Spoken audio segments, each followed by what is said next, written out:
Okay okay, ठीक है पाकीज़ा बाजी, अल्लाह आपसे राजी हो। आपका बहुत शुक्रिया। मोहल्लेदारी अभी भी जिंदा है।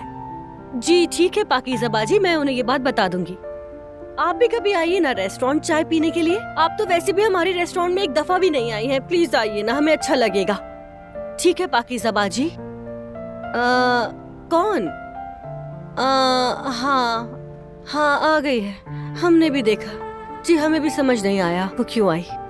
हारून ये शायद घर के बारे में बात कर रही है। जाओ देखो। बहुत अच्छा किया आपने, बहुत अच्छा। चलिए मैं फिर आपसे बात करती हूँ पाकीज़ा बाजी, बहुत सारा प्यार। क्या हुआ जवेरिया, सब खैरियत तो है? आखिर इतनी उदास क्यों हो? क्या उन्होंने घर किसी और को दे दिया है? तुम्हें याद है जो मंगनी में आई थी तुम्हारी परवीन? पाकीज़ा बाजी का घर मांग रही है, मगर उन्होंने उसे अभी नहीं दिया। कहती है उसे पसंद अच्छा ही नहीं आया। मैंने कहा अच्छा हुआ, बहुत अच्छी बात। तो फिर क्या कहती है औरत घर के बारे में? क्या कहेंगी मामू जान? कह रही थी कि बच्चे एक दफा उस घर को आकर देख ले, फिर मैं उन्हें ये घर तो दे अच्छा है। दूंगी। इंशाल्लाह सब अच्छा होगा। और हमें पसंद भी आएगा, है ना? तुम क्या कहते हो हारून? कसम से मुझे तो वो घर बहुत पसंद है। अरे ऐसे नहीं होता है बेटा, बगैर देखे कैसे पसंद कर लिया जाए।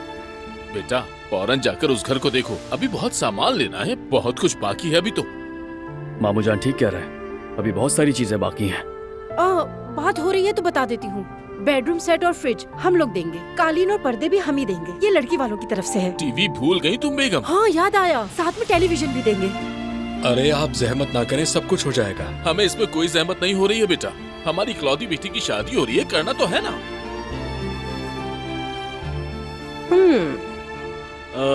तो फिर हम लोग भी दूल्हा की तरफ से वॉशिंग मशीन और बाकी सब कुछ संभाल लेंगे। और डिश वॉशर भी हमारी तरफ से होगा। हाँ हाँ, डिश वॉशर भी हमारी तरफ से। भाई आप लोग